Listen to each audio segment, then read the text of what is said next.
नमः श्रीयतिराजाय विवेकानंद शूरय सच्चिद सुख स्वरूपाय स्वामिने तापहारिणे।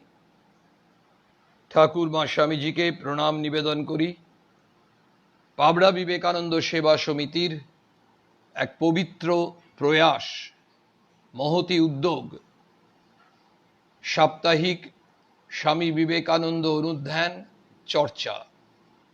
বিবেকানন্দ প্রসঙ্গ করা মানে আমরা উদার হতে শিখি। বিবেকানন্দ চর্চা মানে আমাদের মনে সাহস, শক্তি সঞ্চার করে। বিবেকানন্দ অনুধ্যান মানে আমরা পবিত্র হতে শিখি। বিবেকানন্দ আলোকে আমরা উদ্ভাসিত হলে আমরা জীবনকে নতুনভাবে দেখতে শিখি, বেঁচে থাকার নতুন এক মন্ত্র শিখি, যে মন্ত্র আমাদের সম্প্রসারণের মন্ত্র, যে মন্ত্র আমাদের সম্পূর্ণ সংকীর্ণতা, স্বার্থ বুদ্ধি, পরশ্রীকাতরতা, ঈর্ষা, হিংসা এগুলোকে অতিক্রম করতে সাহায্য করে। সেই শক্তি, সেই সাহসের বার্তা, মন্ত্র শোনান স্বামী বিবেকানন্দ। আজকের দিনটি ইংরেজি তারিখ 15 সেপ্টেম্বর। এই 15 সেপ্টেম্বর 1893 সালের এই তারিখটিতে 15 সেপ্টেম্বরে যখন স্বামী বিবেকানন্দ বিশ্ব ধর্ম মহাসভায় 11 সেপ্টেম্বর থেকে 27 সেপ্টেম্বর এই 17 দিন ধরে শিকাগোতে যে বিশ্ব ধর্ম মহাসভা অনুষ্ঠিত হয়েছিল, তার এই বিভিন্ন দিনে উনি যে বক্তৃতাগুলি দেন তার মধ্যে একটি বক্তৃতা দেন 15 সেপ্টেম্বর। আজকে আমরা 15 সেপ্টেম্বর 2020 এই বিবেকানন্দ চর্চা করতে বসেছি। সেই দিন সেই বক্তৃতাটি ছিল, তার বিষয় ছিল ওয়াই উই ডিসএগ্রি, আমাদের মধ্যে কেন এই মতভেদ হয়। ঘটনা, এই বক্তৃতাটি খুব সংক্ষিপ্ত বক্তৃতা ছিল। বক্তৃতাটি দিতে গিয়ে স্বামী বিবেকানন্দ একটি গল্প বলেন। সেই গল্পটি কুয়োর ব্যাঙ। এই গল্পটি আমাদের অনেকের জানা, পড়া, শোনা। তবু এই গল্পটি আমাদের বারবার একটি নতুন ভাবনা ভাবতে শেখায়। সেই জন্যই গল্পটি আমরা আরেকবার স্মরণ করে নিই। যাদের কাছে নতুন তাদের স্বাভাবিকভাবেই এই গল্পটি শোনার প্রয়োজন রয়েছে। একটি কুয়োতে একটি ব্যাঙ থাকতো। সেই ব্যাঙটি এই কুয়োর বাইরে কোনোদিন বেরোয়নি। আকৃতিতে ছোট, সে কুয়োর মধ্যে ভালোই থাকে। একদিন ঘটনাচক্রে সমুদ্র তীরের একটি ব্যাঙ এসে ওই কুয়োর মধ্যে পড়ে। কুয়োর ব্যাঙটি স্বাভাবিকভাবে আরেকটি ব্যাঙকে দেখে সে প্রশ্ন করে, তুমি কোথার থেকে আসছো? সমুদ্রের ব্যাঙটি উত্তর দেয়, আমি সমুদ্র থেকে। তখন এই কুয়োর ব্যাঙটি বলে, সমুদ্র সে কত বড়? বলে কুয়োর এক প্রান্ত থেকে আরেক প্রান্তে লাফ দিয়ে বলে, এতটা? সমুদ্রের ব্যাঙটি বলে, তোমার তো সমুদ্রের সম্বন্ধে কোনো ধারণাই নেই। তখন কুয়োর ব্যাঙটি আবার আরেক লাফ দেয়, বলে এর থেকে বড় হতে পারে না। তখন সমুদ্রের ব্যাঙটি জবাবে বলে যে সমুদ্র যে কি বিরাট তার সম্বন্ধে কোনো তোমার ধারণাই নেই।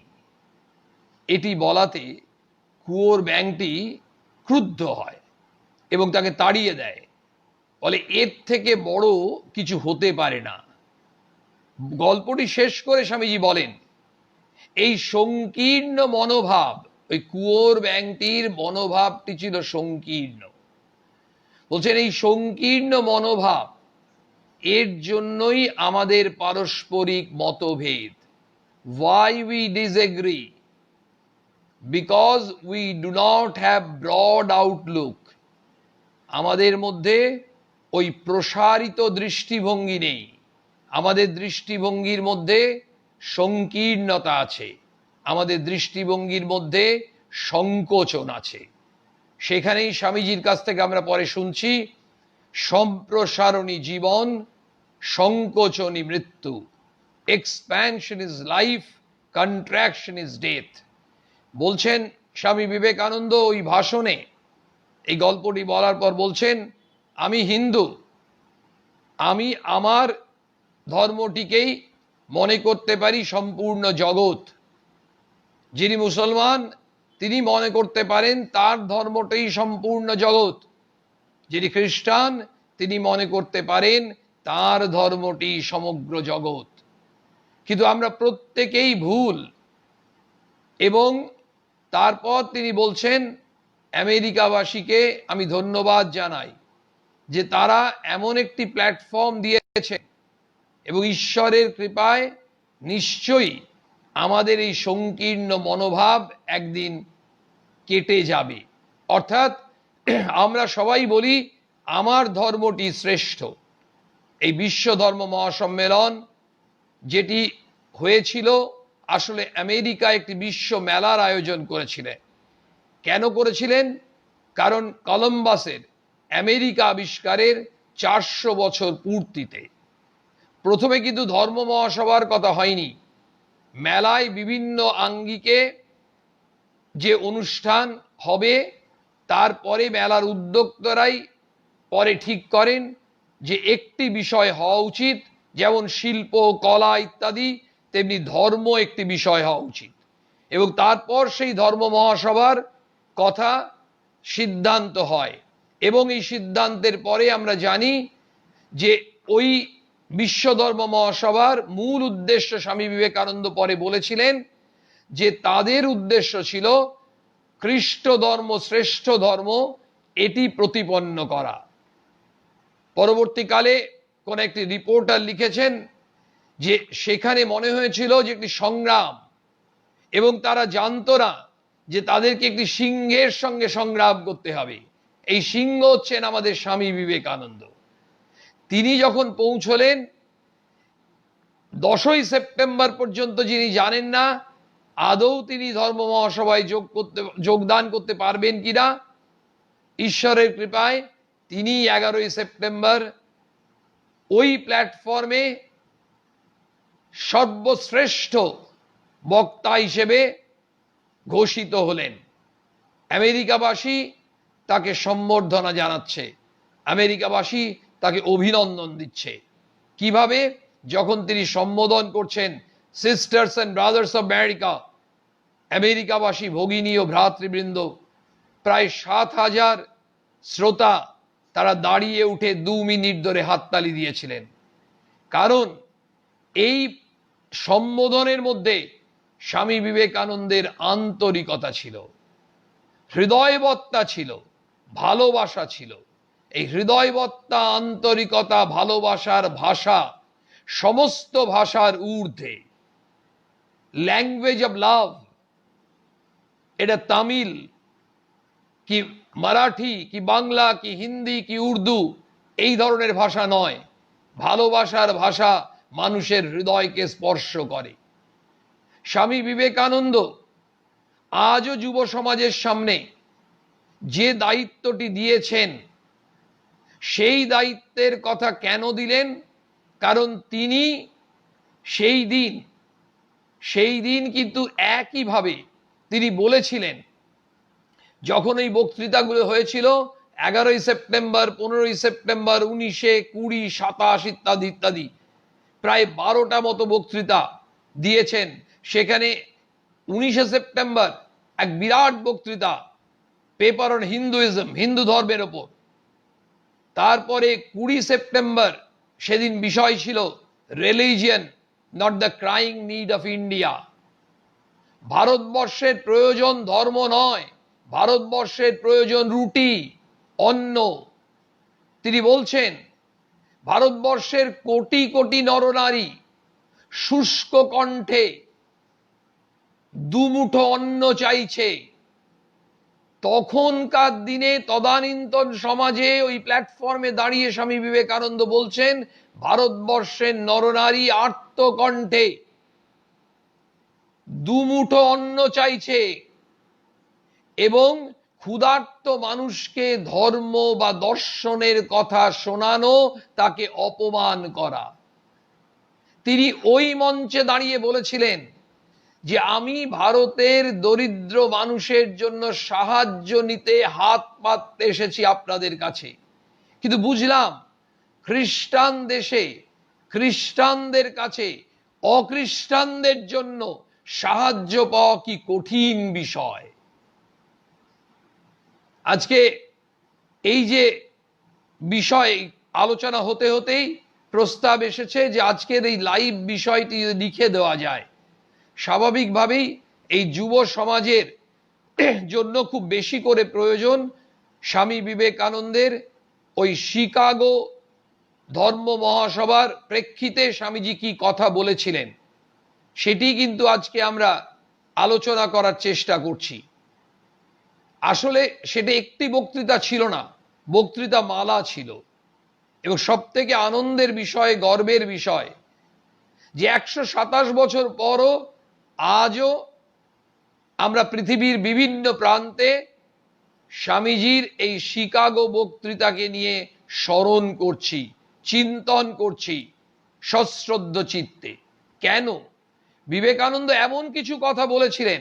এই যে 20 সেপ্টেম্বর তিনি বললেন ভারতবর্ষের প্রয়োজন ধর্ম নয় রুটি, এই কথাটা কি আজও প্রাসঙ্গিক নয়?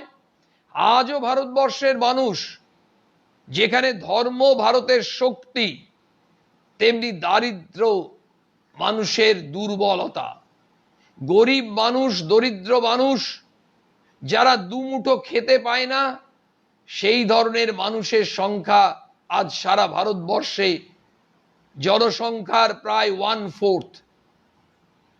এই যে প্রায় 1/4 মানুষ দারিদ্র সীমার নিচে আছে, তারা সকালে জানে না উঠে যে সেদিন আদৌ খেতে পাবে কিনা। এই অভুক্ত মানুষকে দেখে আজকের আমরা সাধারণ মানুষ এই সংকীর্ণ মনোভাব থেকে যতক্ষণ না বেরোতে পারবো, ততক্ষণ বিবেকানন্দের শিকাগো ধর্ম মহাসভার বক্তৃতাগুলির সার্থকতা আমাদের কাছে কিছুই নেই। বিবেকানন্দ বলেছিলেন গ্রহিষ্ণুতার কথা, বিবেকানন্দ শুনিয়েছেন ইউনিভার্সাল অ্যাকসেপ্টেন্সের কথা, গ্রহণীয়তার কথা। এই গ্রহণীয়তা, সব ধর্মই সত্য, এই যে মূল তত্ত্বটি বিবেকানন্দ মেলে তুলেছিলেন মানুষের সামনে, আজকে আমাদের কাছে বড় প্রয়োজন। আমরা যখন জাত পাত ধর্ম, ধনী দরিদ্র, শিক্ষিত অশিক্ষিত বিচার করতে যাই, তখন বিবেকানন্দ আমাদের বলছেন সবাইকে গ্রহণ করো। এই গ্রহণ করার জন্য আমাদের যে মনস্কতা দরকার, তার নাম হচ্ছে উদারতা, তারই নাম হচ্ছে সম্প্রসারণ। সেই জন্যই তার কাছ থেকে আমরা শুনলাম সম্প্রসারণী জীবন। বিবেকানন্দ যুবকদের কাঁধে দায়িত্ব দিচ্ছেন, বলছেন তোমাদের অনুভব করতে হবে, ফিল মাই চিলড্রেন, তোমরা আমার সন্তান, তোমরা অনুভব করো। কাদের জন্য অনুভব করো? বলছে ফিল ফর দ্য পুয়ার, গরিব মানুষ, দরিদ্র মানুষ, খেতে পায় না, কাপড় পায় না, ওষুধ পায় না, পড়তে পারছে না, থাকার জায়গা নেই, তাদের জন্য তোমাদের অনুভব করতে হবে, তোমাদের করতে হবে, তোমাদের পাগল পাগল হয়ে যেতে হবে। Feel my children for the poor, the ignorant, অশিক্ষিত নিপীড়িত যারা পড়াশোনা পাচ্ছে না, মূর্খ, তারা মূর্খ থাকছে, আমরা শিক্ষার আলোকে আলোকিত হচ্ছে। ওই শিক্ষার কি লাভ? যে শিক্ষা পরার্থপরতা এনে দেয় না, স্বামীজি আমাদের শেখালেন, সেটা আবার কিসের শিক্ষা? আমরাই তো গায়ে গায়ে কত মুখ্য ছেলে মেয়ে আছে, কত বাড়িতে বুড়ো মানুষ আছে এখনো পড়তে পারে না, তাকে যদি একটু পড়া, একটু অক্ষর পরিচয়, তার নিজের কলম দিয়ে সই করছেন, খবরের কাগজে দুটো লাইন পড়ছেন, তা কি আনন্দ হবে? আজকে আমরা বলছি আরে তুই গ্রামের মেয়ে, এখনো সমাজে এই কুসংস্কার রয়েছে, তুই তো মেয়ে, তাও তো তুই গ্রামে, ওই একটু পড়ে নে, তোর বিয়ে দিয়ে দেবো। শিক্ষার যে কি বিরাট প্রয়োজন সেটা বিবেকানন্দ আমাদের শিখিয়েছেন। তিনি বলছেন education is the panacea of all evils, সমস্ত ইভিল, সমস্ত অন্যায় থেকে উদ্ধার পেতে গেলে মহৌষধের নাম হচ্ছে শিক্ষা। কি বলছেন? কাদের জন্য অনুভব করতে হবে? ইগনোরেন্ট, দ্য ডাউন ট্রড, যারা নিপীড়িত, অত্যাচারিত, তাদের জন্য অনুভব করো। এবং অনুভব করবে কেমন ভাবে? তোমার ওদের জন্য কষ্ট হবে। কষ্ট হতে হতে মনে হবে হৃদয়টা রুদ্ধ হয়ে যাচ্ছে, হার্ট স্টপস, মাথা ঘুরছে, পাগল পাগল লাগছে, the brain reels, and you think you will go mad. তোমার মনে হবে তুমি পাগল হয়ে যাচ্ছ। তখন তোমার মনে হবে পাগল হলাম তো লোকের মুখে খাবারটা দেবো করতে, কোথায় পয়সা?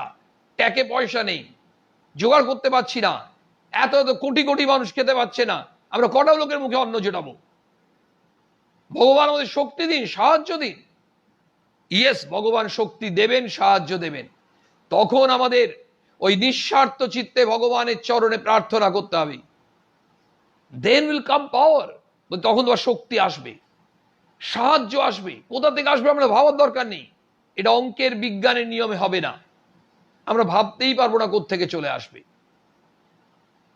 এই যে পুজোর সময় গরিব মানুষদের কাছে যদি একটু জামা কাপড় নিয়ে যেতে হয়, একটু খাবার নিয়ে যেতে হয়, তারাও তো ইচ্ছে হয়।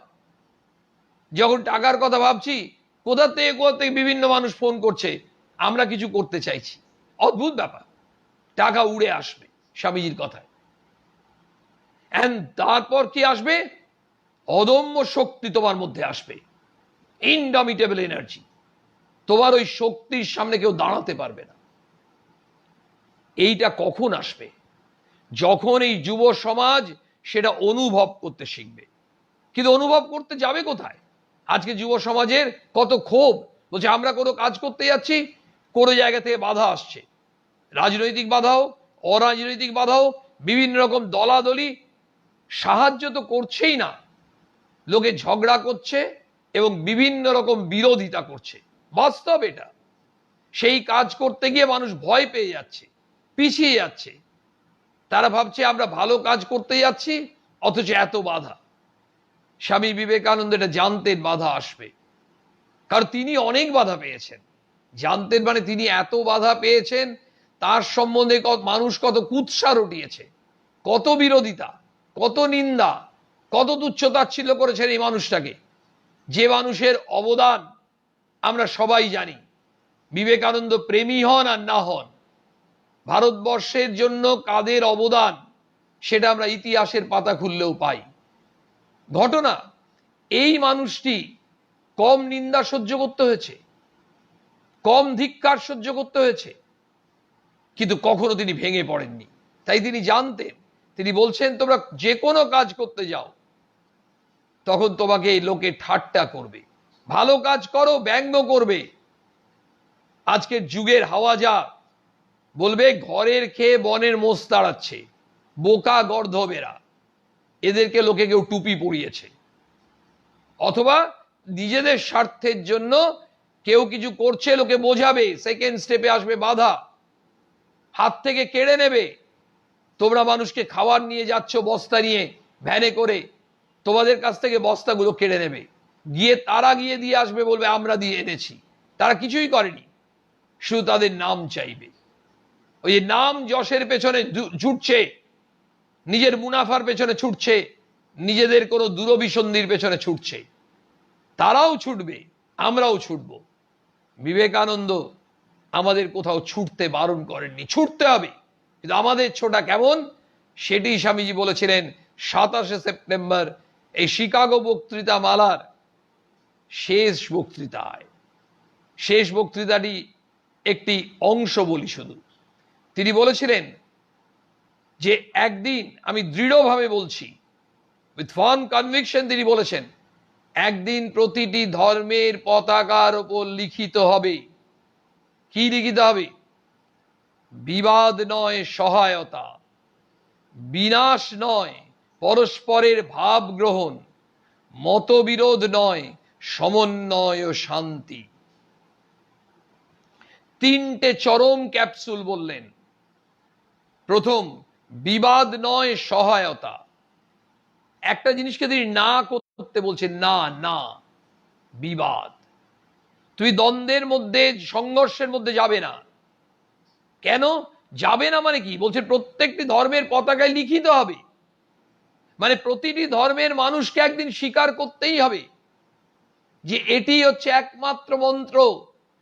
আমি যতক্ষণ না মানুষকে সাহায্য করছি, যতক্ষণ না মানুষ মানুষকে সহায়তার মনোভাব নিয়ে অগ্রসর হচ্ছে, ততক্ষণ অগ্রগমন হতে পারে না। এ কথা শোনালেন বিবেকানন্দ। আজকে আমাদের যুগে বড় প্রয়োজন, ইরেসপেক্টিভ অফ রিলিজিয়ন, ধর্ম, জাতি, বর্ণ নির্বিশেষে, গ্রাম শহর, শিক্ষিত অশিক্ষিত, ধনী দরিদ্র নির্বিশেষে আমাদের দরকার সহায়তা, কোঅপারেশন। আমরা কোঅপারেশন ভুলে গিয়ে কম্পিটিশন, সহযোগিতার মর্ম কথা, মর্ম বাণী ভুলে গিয়ে আমরা প্রতিযোগিতার আগুনে, র্যাট রেস আমরা দৌড়চ্ছি। প্রতিযোগিতার প্রয়োজন আছে, প্রতিযোগিতা সমাজে থাকবে, যতক্ষণ না সহযোগিতার এই যে মানসিকতা আমাদের মধ্যে বিকশিত হচ্ছে, ততক্ষণ আমরা এই সংঘর্ষ করে যাবই। আমরা কেন ঝগড়া করি? কারণ আমাদের ঝগড়ার মূল কারণ হচ্ছে সংকীর্ণতা। ঝগড়ার অন্যতম কারণ হচ্ছে পরশ্রীকাতরতা, ঈর্ষা, এবং এই ঝগড়া থেকে আমাদের অন্য একজনকে সবসময় পিছিয়ে ফেলে দেওয়ার চেষ্টা, ধাক্কা মেরে তাকে কোথায় নামিয়ে দেব। বললেন বিবাদ নয় সহায়তা। বললেন দ্বিতীয়, বিনাশ নয় পরস্পরের ভাব গ্রহণ। সেখানে আমাদের সব সময় মনে হয় আজ আমাদের যে কোনো সম্পর্ক বিনষ্ট হয়েছে, একটি গ্রামের মানুষের সঙ্গে একটি গ্রামের মানুষের, একটি গ্রামের এক পাড়ার মানুষের সঙ্গে আরেক পাড়ার মানুষের, একটি দেশের সঙ্গে আরেকটি দেশের, কখন একটি দলের সঙ্গে একটি দলের বিনাশ হচ্ছে যতক্ষণ আমাদের মনের মধ্যে ওই অহং ভাবটি চূর্ণ না হচ্ছে, আমরা অন্যের ভাব নিতেই পারি না। এক্সচেঞ্জ অফ আইডিয়াস, আদান প্রদান, আমিও তোমাকে ভাব দেব, তুমিও আমাকে ভাব দেবে, ভাবনা, ভাবনা চিন্তা, sharing, sharing of views, exchange of ideas can manifest us, develop us to reach the goal in a magnificent way. আমাদের লক্ষ্যে পৌঁছতে পারি তখনই যদি আমরা অন্যের ভাব নিতে শিখি, অন্যের ভাবনাকে সম্মান দিতে শিখি, শ্রদ্ধা করতে শিখি। আমরা কেন পারি না? দুটো কারণে। একই মুদ্রার এপিঠ আর ওপিঠ। এক পিঠ হচ্ছে অহংকার, আরেক পিঠ হচ্ছে স্বার্থপরতা। Two faces of the same coin. চিন্তা করে দেখো তোমরা, আপনারা সবাই যারা এখন আছেন, পরে শুনবেন, সবাই আমাদের ভাবতে হবে আমরা কেন অন্যের ভাব নিতে পারি না। আমার ইগোতে লাগবে, অহংয়ে লাগবে, আমি ওর কথা শুনবো, তার মানে ও আমার থেকে বেশি জানে, এটা মেনে নিতে হচ্ছে আমাকে ওর ভাবনা যদি নিতে হয়। আরেকটা স্বার্থপর। আমি যদি নিজের ভাবটাকে ইম্পোজ না করতে পারলাম, নিজের ভাবটাকে যদি চাপিয়ে না দিতে পারলাম, তাহলে তো আমার স্বার্থ সিদ্ধি হবে না। এক্সচেঞ্জ অফ আইডিয়াস হলে আমাকে তো ওর ভাবটাও নিতে হবে, তাহলে আমার যে ব্যক্তিগত স্বার্থ প্রণোদিত যে ভাবনা ছিল সেটা তো জয়লাভ করবে না। সেই জন্যই আমরা ওই এক্সচেঞ্জ অফ আইডিয়াসে ভয় পাই। এক ধর্ম বলতে চাইছে আমি তোমার ভাব নেব কেন? সেখানেই স্বামী বিবেকানন্দ 11ই সেপ্টেম্বর ঘোষণা করলেন, ওই জ্বালাময়ী বক্তৃতায় তিনি বললেন সব ধর্মই সত্য। কারণ সব ধর্মের মর্ম কথা এক, প্রেম, ভালোবাসা, উদারতা, সম্প্রসারণ, সত্য, এটাই সব ধর্ম শেখাচ্ছে। এটা হিন্দু ধর্মের একচেটিয়া নয়, ইসলাম ধর্মের একচেটিয়া নয়, সব ধর্মই এই জিনিস শেখাচ্ছে। ওই যে বিশ্ব ধর্ম মহাসম্মেলনের উদ্দেশ্যের মধ্যেও তো স্বার্থ ছিল। তারা অন্য জায়গায় মিশনারি পাঠাতেন। তারা ঠিক করেছিলেন যে আমরা আমাদের বিভিন্ন ধর্মের মানুষরা এখানে আসার পর আমাদের ধর্ম শ্রেষ্ঠ প্রমাণ করে অন্য ধর্মের মানুষকে খ্রিস্টানে রূপান্তরিত করব, তাহলে আমাদের আর অন্য কোনো দেশে লোক পাঠাতে হবে না। কি উদ্দেশ্য? সেখানে জল ঢেলে দিলেন আমাদের স্বামী বিবেকানন্দ। স্বামী বিবেকানন্দ কিন্তু একবারও যে ধর্মের প্রতিনিধিত্ব করছেন তিনি কিন্তু কোথাও কোন একটি বিশেষ ধর্মের কথা বলেননি। সব থেকে বড় কথা, তিনি ওই বক্তৃতা মালার মধ্যেই এক জায়গায় বলছেন ইউনিভার্সাল রিলিজিয়ন, ইউনিভার্সাল রিলিজিয়ন। কোন একটি বিশেষ ধর্মের কথা বলেননি। এন একটি ছাতা, সেই এক ছাতা সর্বজনীন ধর্ম। যেমন আমাদের সর্বজনীন দুর্গাপূজা হয়, সর্বজনীন ধর্ম। কোন একটি বিশেষ ধর্মের কথা না বলে সব ধর্মই সত্য, সবাইকেই গ্রহণ করতে শেখাও। শুধু সহিষ্ণুতা নয়, গ্রহণীয়তা। এই পরম সত্য, পরম উদারতা, মানব প্রেমের কথাই বিবেকানন্দ তার সারা জীবনে বলে গেলেন। মানুষকে ভালোবাসো, মানুষের মধ্যেই ঈশ্বর। এই তার গুরু শ্রীরামকৃষ্ণের যত মত তত পথ, এই ভাবনাকে তিনি ছড়িয়ে দিলেন বিশ্ব ধর্ম মহাসভায়।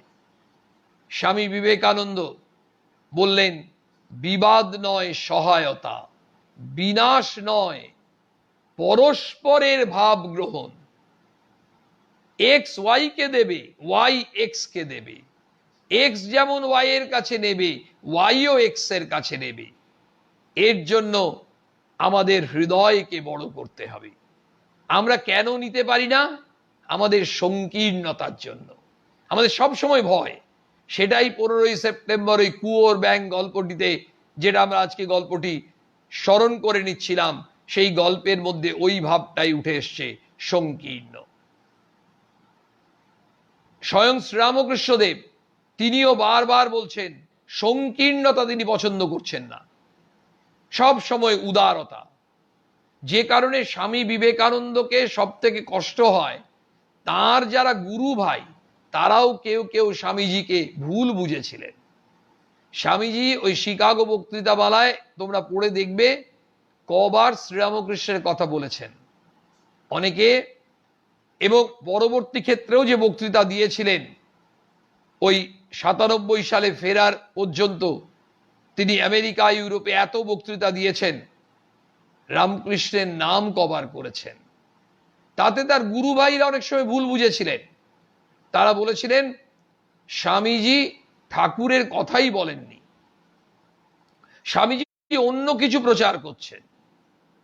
স্বামীজি পরে ফিরে এসে বলেছিলেন, অনন্ত ভাবময় ঠাকুরকে তোরা তোদের ওই গণ্ডির মধ্যে বেঁধে রাখতে চাস? অনন্ত ভাবময় ঠাকুরের ভাব তো উদার, ওই ভাবের মধ্যে কোথাও সংকীর্ণতা নেই। আমরা যারা সংকীর্ণ, আমরা চাই আমার নামটি হোক। শ্রীরামকৃষ্ণদেব চাননি তার নাম, আর স্বামী বিবেকানন্দ শ্রীরামকৃষ্ণের কথাই বলেছিলেন, তার মূল ভাবটি। আবার তাকে যখন শিয়ালদা স্টেশনে যুবকরা সম্বর্ধনা জানাবার জন্য ঘোড়া খুলে দিয়ে ঘোড়ার গাড়িতে নিজেরা টানছেন আর বলছেন জয় স্বামী বিবেকানন্দ কি জয়, তখন স্বামী বিবেকানন্দ তাদের চুপ করতে বলছেন। বলছে কি করছো তোমরা, বলো জয় ভগবান শ্রীরামকৃষ্ণ দেব কি জয়। যার এক মুঠো ধুলোতে লাখো লাখো বিবেকানন্দ তৈরি হতে পারে, তার নামে জয় দাও। এই শিকাগো বিশ্ব ধর্ম মহাসম্মেলনের 27 তারিখে আমরা চলে এসেছি। সেদিন আমরা দেখলাম তিনি বলছেন প্রতিটি ধর্মের পতাকায় লিখিত থাকবে বিবাদ নয় সহায়তা, বিনাশ নয় পরস্পরের ভাব গ্রহণ, মতবিরোধ নয় সমন্বয় শান্তি। সর্বধর্ম সমন্বয়ের অবতার হচ্ছেন শ্রীরামকৃষ্ণ। তার যিনি বার্তা বহন করে নিয়ে যাচ্ছেন, তারই প্রিয় শিষ্য নরেন স্বামী বিবেকানন্দ, তিনি সমন্বয়ের বার্তা বলবেন না অন্য কিছু বলবেন? তিনি বলছেন সমন্বয় ও শান্তি। আমাদের এই ঈর্ষা, খুনোখুনি, দাঙ্গা যা কিছু হচ্ছে এক ধর্মের সঙ্গে এক ধর্মের, সেটা হচ্ছে আমাদের ওই ইজম মতবাদের জন্য। এর জন্য ধর্ম দায়ী নয়, আমরা ধর্মকে ভুলভাবে ব্যবহার করছি।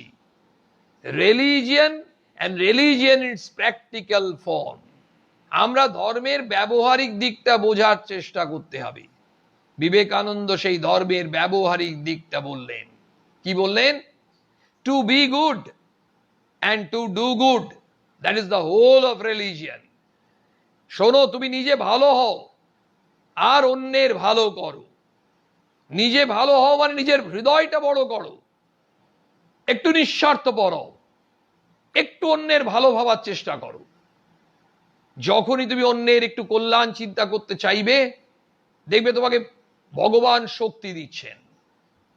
তুমি যখন তোমার মনটি একটু বড় করবে, দেখবে অন্য একজন খেতে পাচ্ছে না, তার মুখে দুটো রুটি জোগাড় করে দিতে তুমি একদম পাগলের মতো করবে। সেই জন্য বলছেন টু বি গুড। ওসব ছাড়ো, তোমার ধর্মের কথা। নিজে একটু ভালো হও আর একটু ভালো কাজ করো, যে কোনো ভাবে।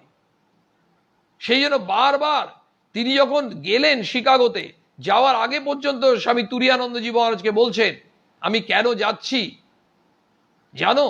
আমার অন্যতম মূল কারণ হচ্ছে এই ভারতবর্ষের দরিদ্র মানুষদের জন্য আমি ওখানে সাহায্য চাইতে যাচ্ছি। গরিব মানুষদের জন্য আমায় কিছু করতে হবে। এবং 20 সেপ্টেম্বরের বক্তৃতায় তিনি মঞ্চে দাঁড়িয়ে বললেন যে আমি আপনাদের কাছে ভারতের দরিদ্র মানুষের জন্য সাহায্য চাইতে এসেছি। হাত পেতে সাহায্য চাইছেন এবং পরিষ্কার বললেন, আপনারা ওখানে গির্জা তৈরি করেন, এই গির্জা তৈরি না করে কেন করার প্রয়োজন নেই? কারণ ভারতের ধর্ম আছে, ওখানে প্রয়োজন নেই ধর্মে। Religion not the crying need of India. ধর্ম ভারতবর্ষের একান্ত অভাব নয়, একান্ত প্রয়োজন হচ্ছে দুমুঠো অন্ন। এই যে কোটি কোটি নরনারী শুষ্ক কণ্ঠে দুমুঠো অন্ন চাইছে, তাদের অন্নের ব্যবস্থা করতে পারো তো করো। নিজেই বলছেন যে আমি বুঝতে পারলাম যে এই খ্রিস্টান দেশে খ্রিস্টানদের কাছেই অখ্রিস্টানদের জন্য সাহায্য পাওয়া কি কঠিন ব্যাপার। পাচ্ছেন না তো সাহায্য। 27 সেপ্টেম্বর পেরিয়ে যাওয়ার পর প্রায় সব বক্তারা তো চলেই গেলেন, কিন্তু তিনি থাকলেন। সব থেকে বড় কথা, তার থাকার কিন্তু অন্যতম প্রয়োজন এটাই। আজকের যুব সমাজকে অনুভব করতে হবে, এই দায়টি স্বামীজি তোমাদের উপর দিয়ে গেছে। তোমাদেরও একই প্রশ্ন, আমাদের পক্ষে সম্ভব কি করে?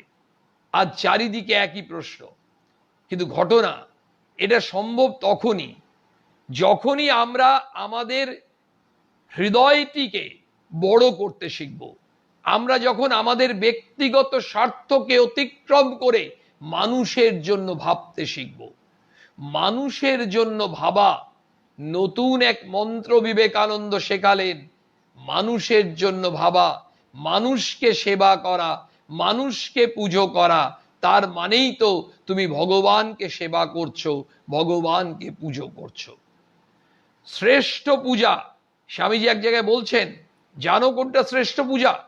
দেখুন, আমাদের কত রকম পুজো পদ্ধতি আছে। কেউ উপোস করেন, কেউ বিভিন্ন ব্রত করেন, অনেক রকম নিয়ম আচার আচরণ পালন করেন, সব ঠিক আছে। উনি কোনোটাকেই কিন্তু নস্যাৎ করে দিচ্ছেন না, কিন্তু বলছেন এগুলো সবই এক একটা পদ্ধতি। কিন্তু আমার মতে, স্বামীজি বলছেন তার মতে শ্রেষ্ঠ পূজা হচ্ছে যদি তুমি দরিদ্র মানুষের মুখে অন্ন জোটাতে পারো, তুমি অনাথের সেবা করতে পারো, তুমি যে পড়াশোনা করতে পারছে না সেই অজ্ঞ মানুষকে তুমি যদি শিক্ষা দিতে পারো, যে চিকিৎসা পাচ্ছে না, যে সেবা শুশ্রূষা পাচ্ছে না, তাকে যদি তুমি সেবা শুশ্রূষা চিকিৎসা দিতে পারো। এই সেবার মনোভাবে একটি ঘটনার কথা মনে পড়ছে। আমরা পরম পূজ্যপাদ শ্রীমৎ স্বামী বীরেশ্বরানন্দজি মহারাজের কথা শুনেছি। প্রভু মহারাজ রামকৃষ্ণ মঠ মিশনের প্রেসিডেন্ট মহারাজ ছিলেন। তিনি যখন ব্রহ্মচারী হিসেবে, তখন তিনি কাশীতে আছেন, বেনারসে। ওখানে সেবাশ্রমে একজন রোগী ওই রাস্তার ধারে অসুস্থ হয়ে পড়েছিলেন। রামকৃষ্ণ মঠ মিশনের সন্ন্যাসীদের উদারতা এটাই, ঠাকুরের ভাব। তারা তাকে নিয়ে এসে সেবাশ্রমে ভর্তি করেন এবং তার সেবা চলছে। 2-3 দিন পরে ওই ব্রহ্মচারী তিনি এসছেন। তিনি যখন রোগীকে বেশ চান টান করিয়ে পরিষ্কার করিয়ে তাকে একটু সেবা করছেন, খাবারটা দিয়েছেন, ওই রোগী 2 গালে 2টো থাপ্পড় মেরেছেন। সাধারণভাবে যাদের মনে কোনো স্বার্থ থাকে, অহং থাকে, তারা পাল্টা থাপ্পড় দিত। অন্যথায় বিবাদ নয় সহায়তা, এইটি না মেনে বিবাদের দিকেই অগ্রসর হতো। আমরা বিস্মিত হব, তিনি কিন্তু কিচ্ছু করলেন না। তিনি এবার বেরিয়ে এসে এদিক ওদিক খোঁজাখুঁজি করে একজন মানুষকে ডেকে নিয়ে এলেন। আসলে ওই যে মানুষটি, যিনি রোগী ছিলেন, তিনি যে ভাষায় কথা বলছিলেন, এই ব্রহ্মচারী তিনি ওই ভাষাটি জানতেন না। এই মানুষটি ওই ভাষা জানতেন।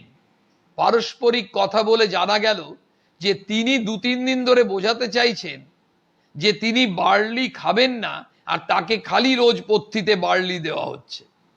এই জন্য তিনি বিরক্ত, ক্রুদ্ধ হয়ে তিনি থাপ্পড় মেরেছেন। তিনি নিজেও লজ্জিত। আমরা বিস্মিত হব। একজন সন্ন্যাসী তিনি ওই যে তার দম্ভ, তার অহংকে বিসর্জন দিয়ে, স্বার্থ চিন্তাকে বিসর্জন দিয়ে মানুষের সেবা করার কথা ভাবছেন। এটা সন্ন্যাসীর একচেটিয়া সম্পত্তি নয়, আমাদের প্রত্যেকে। এটি হচ্ছে মানুষের ধর্ম। স্বামী বিবেকানন্দ ওই মানব ধর্ম শিখিয়েছেন আমাদের। মানব ধর্ম কি? মানুষকে ভালোবাসো। এই মানব প্রেমই বিশ্বপ্রেম। এই বিশ্বপ্রেমের কথা বিশ্বের দরবারে পৌঁছে দিয়েছিলেন ভারতের এই সাইক্লোনিক মঙ্ক স্বামী বিবেকানন্দ। স্বামী বিবেকানন্দ যখন ওখানে গেছেন, কপটদকহীন সন্ন্যাসী, তাকে কেউ চেনে না। সেই মানুষটি তিনি ওই প্রথম দিনেই তার যে বক্তৃতা, সেই বক্তৃতাটি কোনো প্রাক প্রস্তুতি ছিল না। ওই মিনিট 4 বক্তৃতাতে ওই সভাগৃহের সবাই অভিভূত, এবং ওই 4 মিনিটের বক্তৃতাতেই তিনি নির্যাসটি দিয়েছেন ওই 11ই সেপ্টেম্বর। যদিও হিন্দু ধর্মের বক্তৃতা যেটা বলেছেন 19শে সেপ্টেম্বর, সেটা বিরাট বক্তৃতা। সেটা সবাইকেই অনুরোধ করব, যদি সম্ভব হয় একটু একটু করে হলেও পড়ার চেষ্টা, বোঝার চেষ্টা। স্বামী বিবেকানন্দের প্রত্যেকটা বক্তৃতা, প্রত্যেকটা চিঠির মধ্যে একটা ভাব আছে। সেই ভাবটা কি? সেই ভাব হচ্ছে ভালোবাসার ভাব, উদারতার ভাব, এবং যুব শক্তিকে, যুব সম্প্রদায়কে স্বামীজি নিরন্তর অনুপ্রাণিত করে চলেছেন। শুধু চলেছেন কথাটা ভুল নয়। অনেকে তোমরা ভাবতে পারো স্বামীজি এখন কি করে অনুপ্রাণিত করছেন। স্বামীজি নিজেই বলছেন, I am a voice without any phone. তিনি নিজে বলছেন, আমার চিঠি যে পড়বে, তার চিঠি, সে আমার শক্তি পাবে। আমি নিজেকে অনুরোধ করছি, সকলকে অনুরোধ করছি, আমরা যতটা সম্ভব স্বামী বিবেকানন্দের চিঠি একটু একটু করে পড়ব। সেই চিঠি পড়ার মাধ্যমে আমরা স্বামীজির শক্তি পাব, আর স্বামীজির শক্তি পেয়ে স্বামীজির কাজ করব। প্রশ্ন, কোন কাজ স্বামীজির কাজ? আমরা যখন কোন একটা আজকাল ইনস্ট্রুমেন্ট কিনতে যাই, গেজেট, এই যে পাওয়া যায় থার্মোফ্লাস্ক, হিটার, আয়রন, অনেক জায়গায় থাকে আইএসআই মার্ক, ছাপ দেওয়া থাকে। যদি আইএসআই ব্র্যান্ড হয় তাহলে জিনিসটা ভালো, ব্র্যান্ডেড। তেমনি কোনো কাজে স্ট্যাম্প দেওয়া থাকে, এই কাজটা স্বামীজির কাজ। স্বামী বীরেশ্বরানন্দজি মহারাজ খুব সুন্দর বলেছেন, যে কোনো ভালো কাজই স্বামীজির কাজ। তাহলে আমরা কোন কাজটাকে ভালো কাজ বলবো? যে কাজের সঙ্গে ব্যক্তিগত স্বার্থ জড়িয়ে থাকবে না, যে কাজের সঙ্গে আমার ব্যক্তিগত অভিসন্ধি যুক্ত থাকবে না, যে কাজের মধ্যে একটি সম্প্রসারণের মানসিকতা কাজ করবে, উদারতা, ভালোবাসার মন সেই কাজের পরিচায়ক, মাপকাঠি, সেই কাজই স্বামীজির কাজ। সেই কাজের কেমন নমুনা হবে? স্বামী বিবেকানন্দের কাছ থেকেই শুনি। স্বামী বিবেকানন্দকে তার শিষ্য যখন বলেছিলেন যে আপনি যে অন্যের জন্য কাজ করতে বলছেন, সেবা করতে বলছেন, তার জন্য তো সময়ে সময়ে টাকার দরকার, এই টাকা পাবো কোত্থেকে? আর রোগীর চিকিৎসা কত হাজার হাজার লক্ষ লক্ষ টাকা খরচা, আমরা টাকা পাবো কোত্থেকে? একজন একটা বড় দামি কলেজে ভর্তি হচ্ছে, সেটা ভর্তির খরচই হয়তো 75,000 টাকা অ্যাডমিশন ফি, আমরা পাবো থেকে। স্বামীজি তখন বললেন তাকে, ওরে, যদি টাকার অভাবে কিছু কিছু কাজ নাও করতে পারিস, এমন কিছু কাজ নেই যে যেগুলো টাকা ছাড়াও হবে না, সব কাজেই লাগে। বলেই বলছেন, দুটো মিষ্টি কথাও তো বলতে পারিস না, তাতেও টাকার দরকার হয়। কাউকে দুটো সৎ উপদেশও তো দিতে পারিস না, তাকেও টাকার দরকার হয়। যখন একজন মনমরা হয়ে থাকে, তার বাড়িতে কেউ অসুস্থ কিংবা কোনো দুর্ঘটনা ঘটেছে, তার প্রচুর অর্থ আছে, তখন সেই মানুষটা যেটা চায় সেটা হচ্ছে একটু সঙ্গ, একটু মানসিক সান্ত্বনা। টাকার তো দরকার হলো না। এখন বহু জায়গায় বৃদ্ধ বৃদ্ধারা, ওই দুটি মানুষ কপতি, বয়স হয়েছে, তারা ফ্ল্যাটে থাকেন, বাড়িতে থাকেন, বড় বড় শহরে এটাই চিত্র হয়েছে। তাদের কাছে অর্থ আছে, তাদের কাছে অনেক কিছু আছে, সব ধরনের সম্পদ রয়েছে, যেটা নেই সেটা কেউ সঙ্গ দেওয়ার কেউ নেই, খোঁজ নেওয়ার কেউ নেই। সেখানেই তোমাদের মতো যুবক যুবতীরা তাদেরকে একটু সঙ্গ দিয়ে আসতে পারো, যারা যেখানেই থাকো। আধ ঘন্টা তাদের সাথে কথা বললে, একটা ভালো বই পড়লে, মায়ের বই পড়লে, একটু ভালো আলোচনা করলে, গল্প করলে, তাদের সাথে চা বিস্কুট খেলে, চলে এলে, যখন যা দরকার মাঝে মধ্যে এনে দিলে, এই মানুষগুলো মানসিক অবসাদে ভুগে মারা যান। মৃত্যু তো অবধারিত, কিন্তু অন্ততপক্ষে এটা তো হবে যে তারা যেটির অভাব ছিল সেটা তোমরা পূরণ করলে, একটি টাকাও খরচা করলে না। তোমরা যেটা করলে সেটা হচ্ছে ওই দম্পতিদেরকে সান্নিধ্য দিলে, সঙ্গ দিলে। এই সঙ্গের বড় প্রয়োজন গো।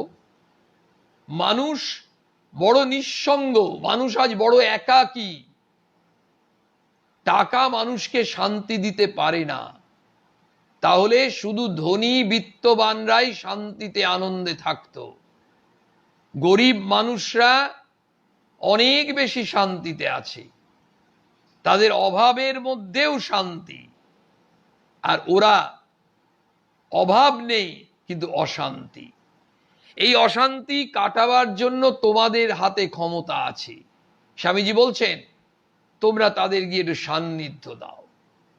তোমাদেরই মতো একটি যুবক স্বামীজিকে জিজ্ঞেস করেছিলেন। সেই যুবক যখন শান্তি পাচ্ছিল না, ধ্যান করছিল, দরজা জানলা বন্ধ করে, স্বামী বিবেকানন্দ বলেছিলেন তোমাকে তার উল্টোটা করতে হবে। দরজা জানলা খুলে বাইরে বেরিয়ে দেখতে হবে কোথায় কার কি অভাব, তুমি তার অভাব কিভাবে দূর করবে। তাহলেই শান্তি পাবে। অর্থাৎ আমরা ফিরে আসি আমাদের আলোচনার প্রথমে। স্বামী বিবেকানন্দ বলেছিলেন ওই শিকাগো ধর্ম মহাসম্মেলনে গ্রহিষ্ণুতার কথা, গ্রহণীয়তার কথা, অ্যাকসেপ্টেন্স, ইউনিভার্সাল অ্যাকসেপ্টেন্স। আর 15ই সেপ্টেম্বর ওই কুয়োর ব্যাঙ সমুদ্রের ব্যাঙ গল্পের মাধ্যমে তিনি বললেন আমাদের মধ্যে মতভেদ কেন, আমরা সংকীর্ণ বলে। ওই সংকীর্ণতা থেকে বেরিয়ে আসতে হবে আমাদের। সম্প্রসারিত হৃদয়, এই যখনই আমরা সম্প্রসারণ হবে তখনই আমরা এক অনাবিল আনন্দ পাব। এই সম্প্রসারণ কিসের? এই সম্প্রসারণ হৃদয়ের সম্প্রসারণ। এই সম্প্রসারণ আমাদের মানসিক সম্প্রসারণ। একটি নতুন মন তৈরি হবে। এই যে তৈরি, এটা নিজেদের কারখানায় নিজেদের তৈরি করতে হবে। এই ঢালা কোনো ছাঁচ নয়। ছাঁচে তৈরি মানুষ আমরা হব না। আমরা বিবেকানন্দের যোদ্ধা, তোমরা বিবেকানন্দের কর্মী। তোমাদের এই সংগ্রামে পরাজয় বলে কিছু নেই। ওই পরাজয়ের মধ্যেই তোমরা জয়ের আনন্দ পাবে। ওই যে সদা পরাজয়ে তাহা না ডরাক তোমা, সদা পরাজয় তাহা না ডরাক তোমা। আরে হার জিত, হারবে তো হারবে, কি আছে, মাথা নিচু করার ব্যাপার নেই, আমাকে এগিয়ে যেতে হবে। ওই স্বামী বিবেকানন্দ এত অপমান সহ্য করে তিনি তো মাথা নোয়াননি। তার পেছনে কত কুকুরের মতো কত মানুষ কত চেঁচাবে। ওই যে বিবাদ, আজকে বিনাশ কেন নষ্ট হচ্ছে? একটি রাজনৈতিক দল আরেকটি রাজনৈতিক দল, বিভিন্ন রাজনৈতিক দলের মধ্যে সংঘর্ষ, পারস্পরিক সংঘর্ষ দেখছি আমরা সমাজে, দেশে দেখছি। সেই জন্যই বলেন বিনাশ নয় পরস্পর ভাব গ্রহণ। বিভিন্ন ধর্মের মধ্যে তাই হচ্ছে, বিভিন্ন ক্লাব কমিটির মধ্যে তাই হচ্ছে। সেই জন্য বলছেন ওই বিবাদ আর বিনাশ, এই বিবাদ থেকেই তো বিনাশ। আর সহায়তা এবং পরস্পরের ভাব গ্রহণের মাধ্যমেই সমন্বয় শান্তি। তখনই ইউনাইটেড ফোর্স হয়ে যদি আজকে অনেক দল মিলে একটা দল ইউনিভার্সাল রিলিজিয়নের মতো কোনোদিন হয়, তাহলে দেখা যাবে অদ্ভুতভাবে এই ভারতবর্ষে কি অসাধারণ রূপ নেবে। কিন্তু নেবে, স্বামীজি বলে গেছেন নেবে। জগৎ দেখবে ভারতবর্ষকে। আমরা কে দেখবো না দেখবো তার জন্য কিছু যায় আসে না।